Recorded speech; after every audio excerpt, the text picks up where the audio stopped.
students, welcome to Masters Concept Series. In today's lecture, I am going to start congestion control and how TCP control the congestion in the network. Last lecture में हमने देखा था कि how congestion occurred in the network. Okay? तो हम आज के lecture में देखेंगे कि TCP किस तरह से नेटवर्क में जो कंजेशन है उसको कंट्रोल करता है. तो पहला क्वेश्चन ये रेज होता है कि how TCP will know the congestion in the network, because TCP एक ट्रांसपोर्ट लेयर का प्रोटोकॉल है और it is stored in the one and, means एक एंड सिस्टम पे वो स्टोर्ड रहेगा ट्रांसपोर्ट लेयर में. तो उसे नेटवर्क में क्या हो रहा है, कितना कंजेशन है, क्या ट्रैफिक है, वो TCP को कैसे पता चलेगा. Okay, so TCP must use end to end congestion control, क्योंकि वो एंड टू एंड सिस्टम पे होता है. एंड टू एंड जो सिस्टम पे जो ट्रांसपोर्ट लेयर है उसमें होता है TCP. So TCP uses two approaches to control the congestion in the network. जब भी सेंडर सेंड करता है डेटा और सेगमेंट, तो एक टाइमर स्टार्ट हो जाता है और बिफोर एक्सपायरी दैट टाइमर, अगर वो एक्नॉलेजमेंट हमें रिसीव हो जाता है, सेंडर एंड अगर रिसीव कर लेता है एक्नॉलेजमेंट जो कि रिसीवर ने सेंड किया है, तो उस केस में TCP नोटिस करता है कि yes there are very less congestion in the network, और फिर वो अपना सेंडिंग रेट इंक्रीज कर देता है. ठीक है. और जब बिफोर टाइमर एक्सपायरी अगर एक्नॉलेजमेंट सेंडर रिसीव नहीं करता है, तो उस केस में क्या होगा कि सेंडर को रीट्रांसमिट करना पड़ेगा डेटा. इसका मतलब नेटवर्क में कंजेशन है, तो उस केस में sender will reduces it's send rate. अगर वो फर्दर इंक्रीज करेगा तो डेटा लॉस होने के चांसेस बढ़ जाते हैं. ठीक है. Okay, next we will see flow control. In the last lecture we have seen receiver will advertise the receiving window to the sender.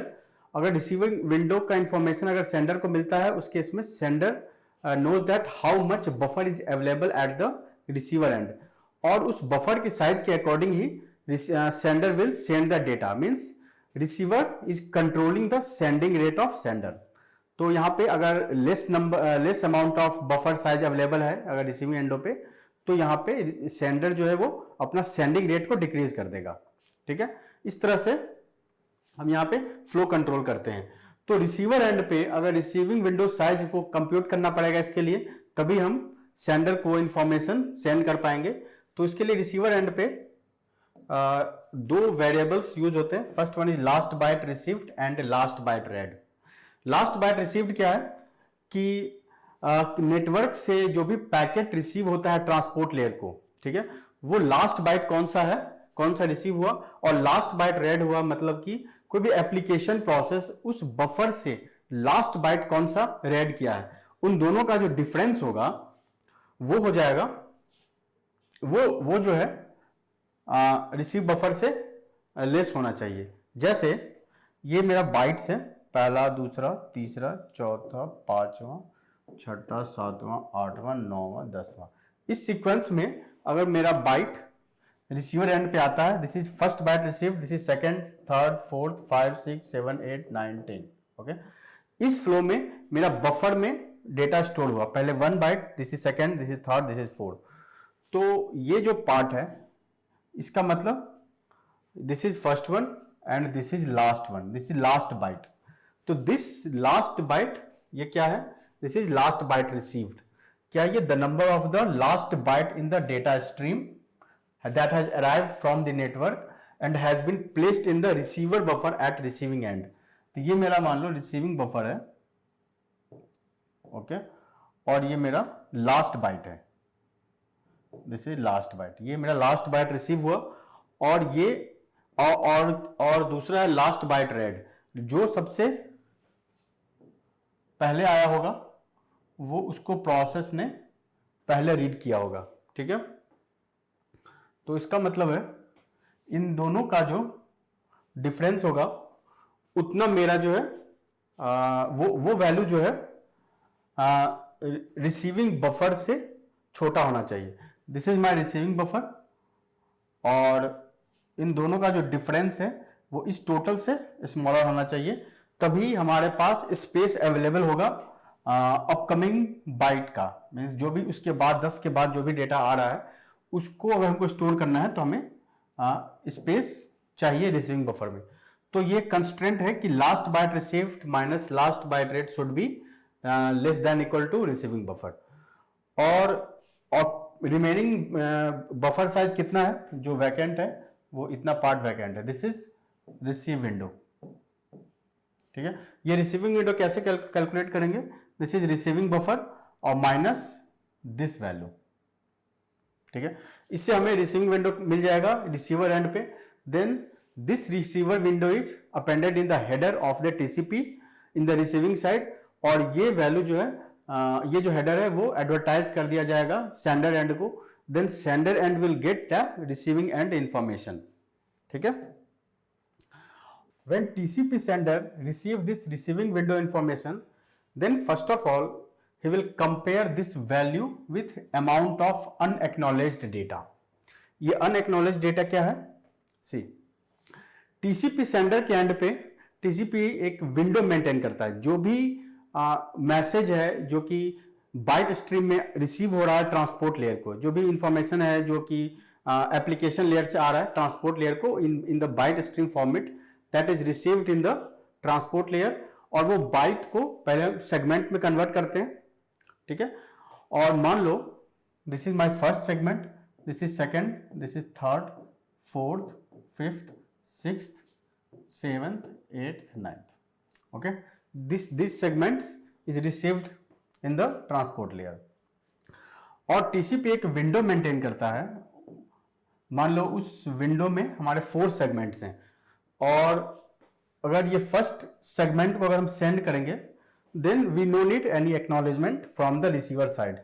उसके बाद हम सेकंड सेंड करेंगे, देन थर्ड सेंड करेंगे, देन फोर्थ सेंड करेंगे। Up to 4th segment तक TCP sender can send the segment to the receiver without getting any acknowledgement. Okay, और इसका मतलब है कि हमने जब फर्स्ट को सेंड किया तो और सेकेंड को सेंड किया, इन दोनों को अगर सेंड किया and still I have not received any acknowledgement, और थर्ड फोर्थ को अभी हमने सेंड नहीं किया है, इस थर्ड फोर्थ सेगमेंट को भी हम सेंड कर सकते हैं। ठीक है, जब तक सबका एक्नॉलेजमेंट रिसीव नहीं होगा तब तक ये विंडो स्लाइड नहीं करेगा। जब सबका रिसीव हो जाएगा तो फिर वो विंडो स्लाइड करके यहां आ जाएगा। ठीक है, तो यहां पे क्या बोल रहा है कि amount of unacknowledged data it should be less than receiving window. Receiving window क्या होता है, रिमेनिंग बफर साइज, और एक अनएक्नॉलेज का डेटा का मतलब हुआ कि हमने डेटा सेंड कर दिया है बट रिसीवर के एंड पे अभी तक रिसीव हुआ नहीं है। अगर रिसीव हो जाएगा तो he will send acknowledgement. Okay, तो जो भी अनएक्नॉलेज डेटा है वो मेरा स्टोर हो जाना चाहिए रिसीवर एंड पे, राइट। तो अगर रिसीवर एंड पे हो जाना चाहिए उसके लिए क्या होगा, amount of acknowledge data should be less than receiving window, otherwise हम उसको नहीं कर पाएंगे। मींस हम नेक्स्ट डेटा अगर हम सेंड करेंगे तो मेरा ओवरफ्लो हो जाएगा। ठीक है, क्योंकि this segment is ready to send. अगर मेरा रिसीविंग विंडो का साइज मान लो 1 बाइट है और अनएक्नॉलेज डेटा हमने 2 भेजा है, 2 बाइट, तो यहां पे मेरा बफर ओवरफ्लो हो जाएगा। अगर ये कंडीशन होल्ड करता है तो इसका मतलब sender assume that it is not overflowing the receive buffer at host B.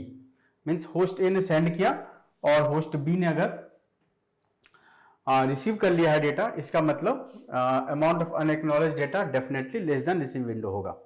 ठीक है, ये थी हमारी सेंडर एंड पे किस तरह से हम ऑपरेट करते हैं जब हमारा रिसीव विंडो का साइज हमारे पास रिसीव होता है।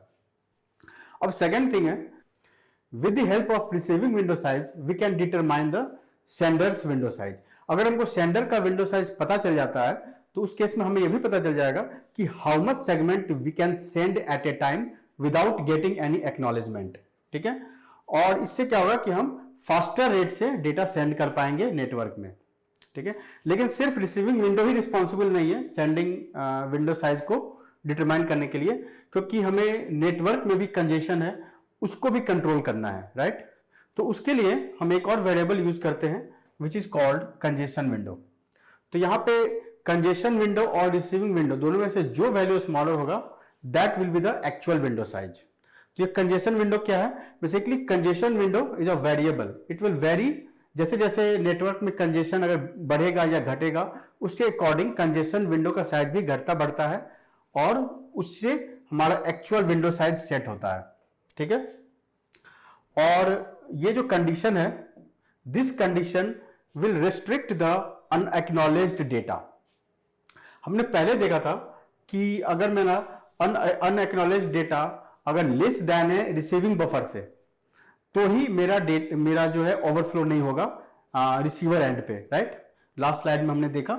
लेकिन यहां भी वही फॉर्मूला है कि अगर मेरा जो अनएक्नॉलेज्ड डेटा है, ये मेरा अनएक्नॉलेज्ड डेटा, अगर ये कंजेशन विंडो साइज और रिसीविंग विंडो साइज दोनों के मिनिमम से अगर स्मॉलर है, तो ही हम पैकेट फर्दर सेंड कर सकते हैं, अदरवाइज कंजेशन हो जाएगा या ओवरफ्लो हो जाएगा।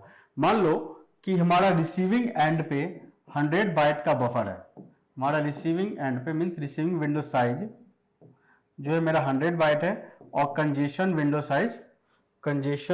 साइज जो है मेरा वो मान लो 20 बाइट्स का डेटा है। ठीक है, और जो बैक टू बैक हम सेगमेंट सेंड कर रहे हैं, जैसे मेरा विंडो साइज यहाँ 4, बैक टू बैक सेंड करें 20 बाइट का, राइट। तो 20 बाइट का हम डेटा अगर हम सेंड करेंगे, इसको मान लो 80, रिसीविंग बफर को मान लेते हैं 80, और अगर 20 बाइट के हम back to back 4 segment send करेंगे, then as per congestion window मेरा जो राउटर है, राउटर को वो रिसीव हो जाएगा 20 बाइट और बाकी ड्रॉप हो जाएगा उसके बफर में। बेसिकली कंजेशन विंडो कंट्रोल करता है कि नेटवर्क में क्या कंजेशन है। कंजेशन विंडो जो है वो एंड टू एंड नहीं देखता, एंड टू एंड के लिए हमारा रिसीविंग विंडो है। कंजेशन विंडो चेक करता है कि नेटवर्क में कितना कंजेशन है, राउटर में के बफर में अगर कोई स्पेस है भी कि नहीं है। ठीक है, तो वो चीज हम डिटरमाइन कर पाते हैं कंजेशन विंडो से। तो यहां पे अगर कंजेशन विंडो मेरा 20 बाइट सेट है, तो इसका मतलब हम मेरा जो ये 60 बाइट है वो ड्रॉप हो जाएगा। ठीक है, router will not receive that data. तो यहां पे जो विंडो साइज हम रखेंगे वो रखेंगे 20 बाइट।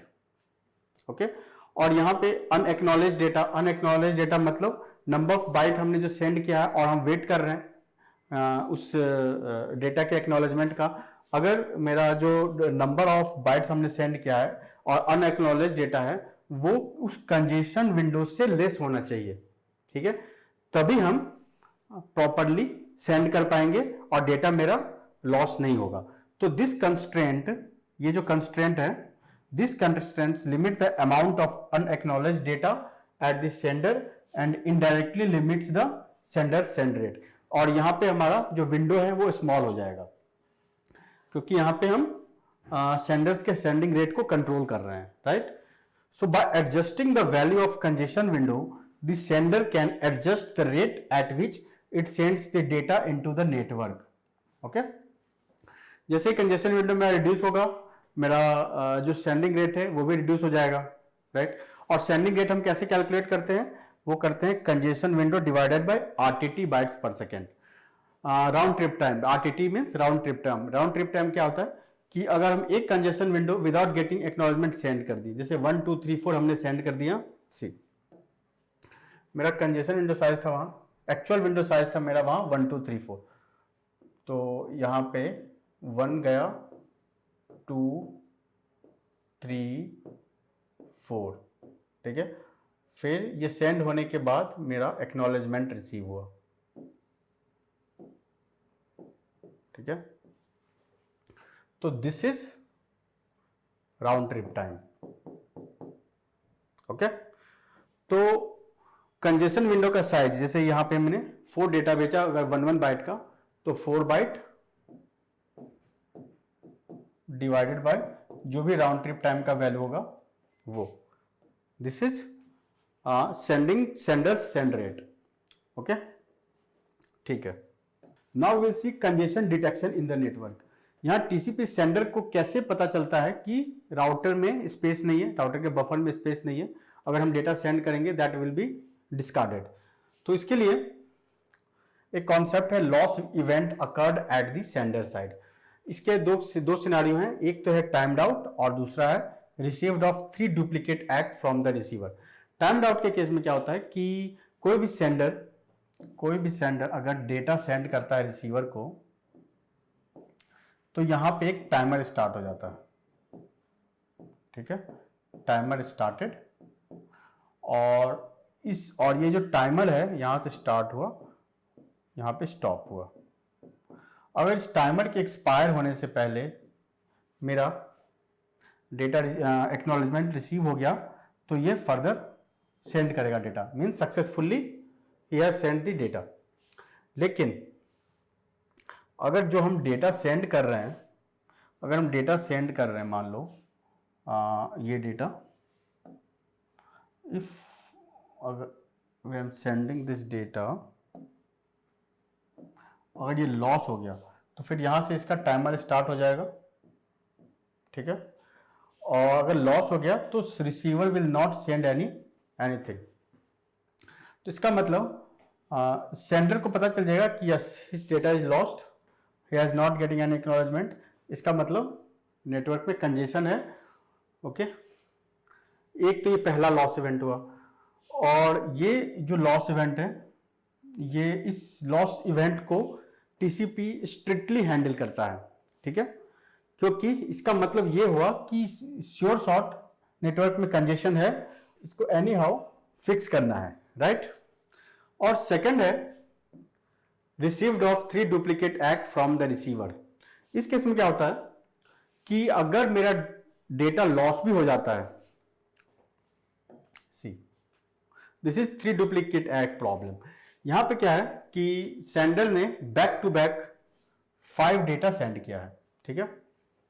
अगर मान लो इसका सेकंड सेगमेंट लॉस हो जाता है, still he will send 3 segments, okay. तो 3 सेगमेंट अगर जैसे ही भेजा, जैसे कि पहला आया, इसके लिए एक्नॉलेजमेंट आया 130 के लिए, तो फिर हमने 130 सेंड किया, दिस 130 इज लॉस्ट। तो लॉस्ट हो गया तो भी वो अपने विंडो में जो सेगमेंट है उसको सेंड करेगा यहां से। व्हेन दिस इज रिसीव्ड, तो ये जो एक्नॉलेजमेंट आएगा वो जो लॉस्ट था उसके लिए आएगा। तो क्योंकि रिसीवर विल इन्फॉर्म दैट कि ठीक है, I have received this segment, third segment, but I need this 130।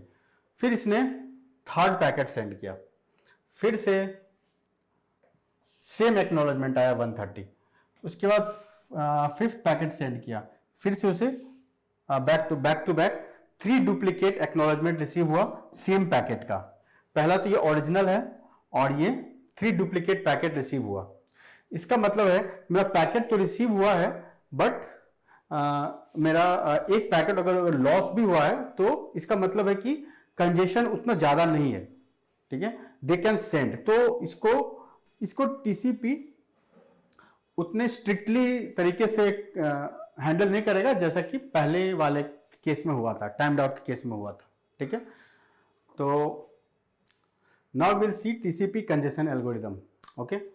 So there are 3 mechanism. First is slow start, congestion avoidance, congestion detection. Slow start का मतलब हुआ, नाम से ही लग रहा है कि it will start slow and slowly it will increase exponentially. इसमें क्या है कि अगर मेरे पास एक सेंडर है, this is my sender and this is receiver, okay, और सेंडर ने जो स्टार्ट किया सेंड करना, उस समय जो कंजेशन विंडो की साइज हमने लिया है यहां फर्स्ट टाइम, कंजेशन विंडो की size 1 MSS, this is maximum segment size, 1 MSS लिया है मैंने, और 1 MSS segment I have sent to the receiver end. This is receiver. जब स्लो स्टार्ट फेज में जब मेरा एक्नॉलेजमेंट रिसीव हो जाएगा इस कंजेशन के लिए, इस कंजेशन विंडो के लिए, तो क्या करेंगे, इसको हम डबल कर देंगे। मीन्स अगर जो भी सेगमेंट हम सेंड कर रहे हैं उसके लिए अगर एक्नॉलेजमेंट आता है तो हम कंजेशन विंडो को डबल कर देते हैं, ठीक है। तो जैसे ये है 1, इसका जो डबल क्या होगा, 2 होगा, तो दिस इज 2, 2 हो गया मतलब फर्स्ट सेकेंड, ठीक है। Now we will get acknowledgement here। इसका मतलब यहां पे मेरे पास एक्नॉलेजमेंट आया दोनों सेगमेंट के लिए जो हमने प्रीवियसली सेंड किया था। अब हमें हर एक्नॉलेजमेंट के लिए हमें सेगमेंट को 2 से इंक्रीज करना होगा, ठीक है। जैसे ये था फर्स्ट, ये था सेकंड, 1 के लिए एक्नॉलेजमेंट ये आया, 2 के लिए एक्नॉलेजमेंट ये आया। इसका मतलब 1 के लिए जो एक्नॉलेजमेंट आया उस पर हमें 2 सेगमेंट सेंड करना पड़ेगा, और इस सेकंड के लिए जो आया उसके लिए भी हमें 2 सेंड करना पड़ेगा। इसका मतलब 1 2 3 4। तो हम यहां क्या देख रहे हैं, initially segment size 2 to the power 0, afterward 2 to the power 1, then 2 to the power 2, और इसके लिए भी एक्नॉलेजमेंट आएगा, इसके लिए आएगा, इसके लिए आएगा और इसके लिए आएगा। अब हर एक एक्नॉलेजमेंट के लिए हमें 2 सेगमेंट सेंड करना पड़ेगा। तो इसका मतलब total 2 to the power 3। Okay, this is 2 to the power 3 means 8। 1 2 3 4 5 6 7 8। Okay, इसका मतलब हम यहां ये देख रहे हैं कि हर एक एक्नॉलेजमेंट के लिए हम एमएसएस को या कंजेशन विंडो को 1 से इंक्रीज कर रहे हैं एवरी एक्नॉलेजमेंट, ठीक है। तो ओवरऑल जो है मेरा एक्सपोनेंशियली हम अपने कंजेशन विंडो को इंक्रीज करते जा रहे हैं, ठीक है। और जब हम थ्रेशोल्ड लिमिट पे पहुंच जाएंगे, थ्रेशोल्ड लिमिट बेसिकली डिफाइंड होता है कंजेशन विंडो डिवाइडेड बाय 2, ठीक है। तो मान लो कि मेरा कंजेशन विंडो डिफाइंड है 32 से, तो यहां पे थ्रेशोल्ड लिमिट जो होगा 32/2 इक्वल्स टू 16। ओके, ये कंजेशन विंडो की साइज है initially, this is defined by 32, और इससे हम थ्रेशोल्ड लिमिट कंप्यूट कर सकते हैं, दिस इज 16। तो इस डायग्राम से हम देखते हैं कि this is here initially congestion window is 32 और थ्रेशोल्ड हमें मिला 16। तो जब मेरा कंजेशन विंडो जैसे जैसे मेरा इंक्रीज होगा for every round trip time, every round trip time क्या हो रहा है, मेरा कंजेशन विंडो डबल हो रहा है, मीन्स एक्सपोनेंशियली ग्रो कर रहा है। तो जैसे यहाँ पे था 2, ठीक है, this is 1 round trip time, this is another round trip time. तो एवरी राउंड ट्रिप टाइम ये एक्सपोनेंशियली कंजेशन विंडो इंक्रीज होता जा रहा है। तो इसका मतलब for this round trip time, for 1 round trip time मेरा कंजेशन विंडो 2 हो गया, second round trip time congestion window 4 हो गया, third round trip time congestion window 8 हो गया, fourth round trip time my congestion window is 16। अब क्या है कि हम थ्रेशोल्ड लिमिट तक पहुंच गए हैं। थ्रेशोल्ड लिमिट तक जैसे ही हम रीच करेंगे तो मेरा फेज चेंज हो जाएगा। Now we will not in slow start phase, now we will enter into congestion avoidance phase. Congestion avoidance phase में क्या होता है कि हम एडिटिवली मेरा कंजेशन विंडो इंक्रीज करता है। पहले क्या हो रहा था स्लो स्टार्ट फेज में, for every acknowledgement we can increase the congestion window by 1, ठीक है, और for every round trip time we can increase it exponentially. तो हमने स्लो स्टार्ट में क्या देखा था कि for every acknowledgement, for every acknowledgement congestion window जो है 1 से इंक्रीज हो जा रहा है फॉर एवरी एक्नॉलेजमेंट, और for every round trip time it will increases exponentially, ठीक है। ये था मेरा स्लो स्टार्ट फेज में, स्लो स्टार्ट फेज। ओके, जब हम थ्रेशोल्ड पे रीच करेंगे, पहुंच जाएंगे, तो उसके बाद मेरा फेज चेंज हो जाएगा, we will come to congestion avoidance phase. Congestion avoidance phase में क्या होता है कि for every round trip time we have to increase congestion window by 1।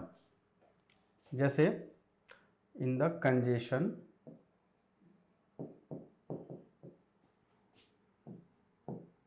Avoidance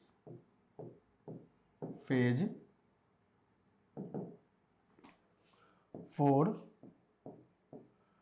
every RTT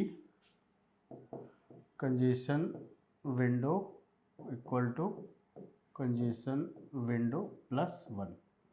तो यहाँ पे हम क्या देख रहे हैं, इन द कंजेशन विंडो, और यहाँ पे 5, देन जब मेरा राउंड ट्रिप टाइम 6 हुआ तो मेरा 18 हो गया, देन 7 हुआ, देन 17 हो गया, देन 8 हुआ तो 18, 19, 20 हो गया, ठीक है, 8 है तो, देन 9 हुआ तो 9 हुआ तो 21, 10 हुआ तो 22, at 11th round trip time my congestion window size is 23 and at 12 24, ठीक है। और जब 24 आया तो यहाँ पे टाइम्ड आउट हुआ। मान लो इस केस में इस पॉइंट पे मेरा टाइम्ड आउट हुआ। टाइम्ड आउट मतलब मेरा डेटा लॉस हो गया, ठीक है। मेरा सेंडर ने जो सेगमेंट सेंड किया था वो सेगमेंट रिसीवर एंड को रिसीव नहीं हुआ, तो उस केस में क्या होगा कि जो मेरा करंट में 24 है, तो टाइम्ड आउट होते ही जो कंजेशन विंडो का साइज यहाँ 24 था, that will be reduce to initial stage. यहाँ पे कंजेशन विंडो का साइज जो है 1 हो जाएगा, ठीक है। और जो थ्रेशहोल्ड हमने 16 पे सेट किया था, अभी यहाँ कंजेशन विंडो 24 पे था, इनिशियली 32 था कंजेशन विंडो का साइज, इसलिए हमने 16 लिया था थ्रेशहोल्ड लिमिट। अब यहाँ पे कंजेशन विंडो हुआ है 24, अब इसका हाफ हो जाएगा। हाफ हो जाएगा क्या, 12। तो नेक्स्ट जो स्लो स्टार्ट फेज स्टार्ट होगा यहाँ से, इसके लिए इस स्लो स्टार्ट फेज के लिए थ्रेशोल्ड लिमिट हो जाएगा 12, ठीक है, 24/2। अब ये फिर एक्सपोनेंशियली हम इंक्रीज करेंगे, ठीक है। जब ये थ्रेशोल्ड लिमिट पे हम पहुंच जाएंगे तो फिर मेरा कंजेशन अवॉइडेंस फेज स्टार्ट हो जाएगा। और ये जो पार्ट है, ये जो ड्रॉप हुआ है congestion window size, this is called congestion detection phase. ये पार्ट जो है कंजेशन डिटेक्शन फेज है। और फिर हम कंजेशन अवॉइडेंस में आ जाएंगे, फिर मेरा लीनियरली इंक्रीज होगा कंजेशन विंडो। जैसे यहाँ मेरा 3 प्रॉब्लम आएगा तो हम स्लो स्टार्ट फेज में ना जाके हम मूव करेंगे कंजेशन अवॉइडेंस फेज में। और कंजेशन अवॉइडेंस फेज में हम कब जाते हैं, जब हम थ्रेशोल्ड लिमिट पे पहुंच जाते हैं, ठीक है। तो थ्रेशोल्ड लिमिट अभी इसका क्या होगा, अभी हम 14 पे थे, तो ये आ जाएगा आपके थ्रेशोल्ड लिमिट पे मीन 7, और यहाँ से फिर हम लीनियरली इंक्रीज करेंगे, ठीक है। अब डिपेंड करता है कि कौन सा प्रॉब्लम मेरे पास आ रहा है, मीन्स 3 प्रॉब्लम आ रहा है या टाइम्ड आउट प्रॉब्लम आ रहा है, उसके अकॉर्डिंग हम शिफ्ट करेंगे स्लो स्टार्ट फेज में या कंजेशन अवॉइडेंस फेज में, ओके।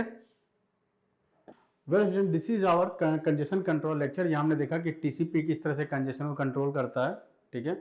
और ये हमारे लेक्चर्स हैं that you have already gone through, और in the next class onwards we will see data link layer, okay। तो हम आज का लेक्चर यहीं फिनिश करते हैं। Thank you.